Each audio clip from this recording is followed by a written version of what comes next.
Guys, hello everyone. Dito tayo sa May Petucos.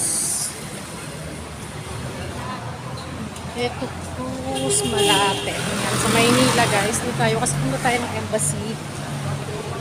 At tayo ay magpapastamp ng ating passport. Kaso nga lang, close pala sila hanggang 2, hanggang bukas. So, resume pa ng office nila sa Wednesday. September 3. Nakakaloka, sayang yung effort natin. Wala naman silang contact number para mawag muna. Kaya yun, babalik tayo. And pauwi na tayo guys, naglakad tayo. Kasi malapit din naman yung office. Papuntang highway. So maglakad na lang tayo. Kaysa naman sumakay tayo, nakapag-exercise pa tayo. Diba? So, ayan yung ating update for today.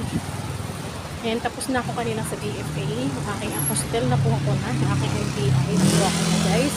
And to those who may question, mag-comment lang kayo sa aking, dito sa aking video na. Para kung mayroon akong may share sa inyo na information, ano natin dito. Gawa natin ang video guys. Para masakaling makatulong ako sa inyo. Kung kayo din po ay naglalakad din ng katulad sa akin yung aking mga requirements palabas ng bansa. So ito na yung highway, LRT. Sasakay tayong papuntahan. Di ba ang lapit dito? So sayang naman kung sasakay ka pa. Yan naman 40 days video. Yan yung highway.